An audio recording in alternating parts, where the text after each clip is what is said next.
समझिएगा ये जलाधारी है, ठीक है, समझना है। ये शिवलिंग, ये जलाधारी और ये धारी। अब कई लोगों के मन में प्रश्न खड़ा होता है, कई लोगों के मन में एक भाव उत्पन्न होता है कि हमारे घर में जो शिवलिंग है, हमारे घर में जो शंकर भगवान का शिवलिंग है, क्या उस पर वासुकी नाग लगाना, सर्प लगाना जरूरी होता है क्या? हमारे घर के अंदर जो शिवलिंग है, हमारे घर में जो शंकर भगवान का शिवलिंग है, उस पे सांप लगाना, सर्प लगाना, वासुकी नाग लगाना जरूरी है क्या? तो बहुत सावधानी से समझिएगा कि जो शिवलिंग होता है, जो शिवलिंग होता है, उस शिवलिंग में भगवान शंकर स्वयं विराजमान है। तो उनके गले में अगर सर्प है तो शिवलिंग में आपरूप सर्प है। शंकर जी अगर रुद्राक्ष की माला पहने हैं तो शिवलिंग में वो रुद्राक्ष का बल है। शंकर जी बाघंबर पहने हैं, शिवलिंग में वो बाघंबर का अंश है। शिवलिंग गंगा धारण करे हैं तो शिवलिंग, भगवान शंकर गंगा धारण करे हैं तो शिवलिंग में वो गंगा का तत्व है। जरूरी नहीं कि तुम्हारे घर में जो शिवलिंग हो उस पे नाग हो। अगर है सर्प कोई बात नहीं, रखे रहने दो। सर्प नहीं है तो कई लोग कहते हैं चांदी का सांप बनवा लेती हूँ, पीतल का सांप बनवा लेती हूँ। घर में मेरे शिवलिंग है, उस पे सांप नहीं है, मैं सांप रख देती हूँ, सर्प रख देती हूँ, वासुकी नाग रख देती हूँ। अगर है तो रखो। शिव महापुराण की कथा कहती है, जिसको रात्रि में सोते समय या सुबह या ऐसा लगता है कि मुझे स्वप्न में सर्प नजर आते हैं, सांप दिखते हैं, कोई मरा हुआ व्यक्ति नजर आता है, उसको लगता है कि कोई डरावनी सी वस्तु नजर आती है, कोई श्वेत वस्त्र नजर आते हैं या कोई सर्प नजर आता है, तो हमारा शास्त्र कहता है शिवलिंग, जैसे ये शिवलिंग है पूरा जलाधारी पर रखा हुआ है, और जो शिवलिंग है, इस शिवलिंग के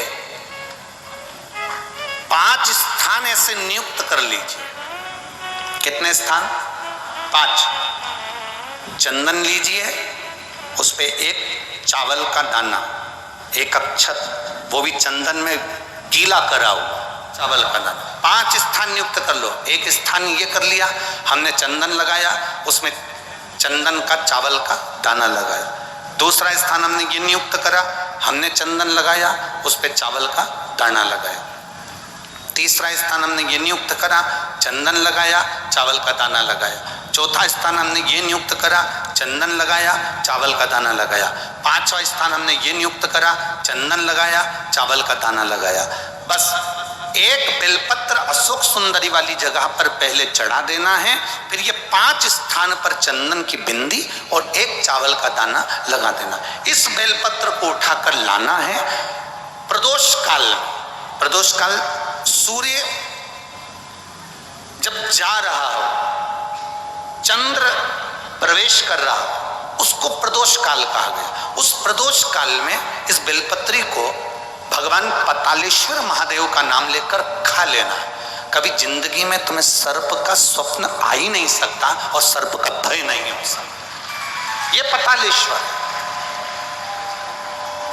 5 श्री शिवाय नमस्तुभ्यम। साथियों, पातालेश्वर महादेव का बहुत ही अचूक उपाय है। अगर चैनल को सब्सक्राइब नहीं किया है तो जरूर कर दीजिए। इसी तरह से उपायों से संबंधित वीडियोस आपको अपने इस चैनल से प्राप्त होती रहती है।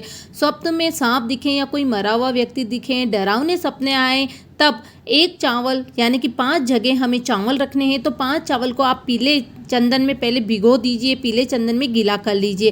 5 जगह स्थान नियुक्त करिए जहां आपको बिंदी लगानी है चंदन की, और एक चावल का दाना, अक्षत का दाना रखना है। सबसे पहला गणेश जी वाले स्थान, दूसरा कार्तिकेय वाले, तीसरा अशोक सुंदरी माता, चौथा जहां माता का हस्त कमल है जलाधारी पर वहां पर, और 5वां महादेव के ऊपर। एक एक बिंदी लगाइए, अक्षत यानी चावल का दाना रखते जाइए और पातालेश्वर महादेव का स्मरण करिए। सर्वप्रथम हमें अशोक सुंदरी वाली जगह बेलपत्र चढ़ा देनी है, फिर 5 जगह बिंदी लगानी है और फिर बेलपत्री जो हमने अशोक सुंदरी माता पर चढ़ाई है उस बेलपत्री को उठा लेना है। सूर्य अस्त होने वाला हो यानी कि जब प्रदोष काल हो तब जिसे स्वप्न आते हैं उसे वह बेलपत्र खिला देनी है। अगर खुद को आते हैं तो खा लेनी है, पर खानी कब है? प्रदोष काल के समय। तो ये छोटा सा उपाय है, जरूर करें। बुरे स्वप्न आना बंद हो जाएंगे, नाग या सांप सपने में आना बंद हो जाएंगे। जानते हैं दूसरा और अचूक उपाय गुरुदेव से। विचार करना कि शंकर भगवान की शिवरात्रि साधना की रात्रि होती है। शंकर भगवान की शिवरात्रि एक आराधना की रात्रि होती है।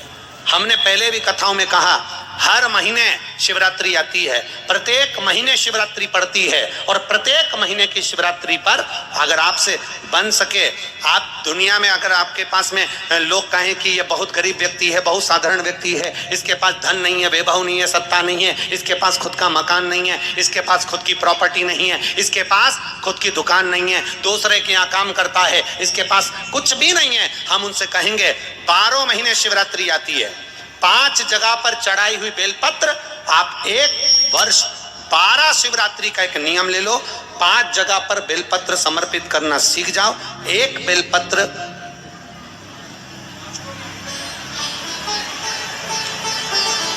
ये शिवलिंग, ये जलाधारी, बहुत ध्यान से देखना, ये चरण जहां से जल नीचे गिरता है, गणेश जी का स्थान, कार्तिकेय जी का स्थान, ये हस्तकमल माता पार्वती जी का हाथ हस्तकमल, शिवलिंग भगवान शंकर का स्थान।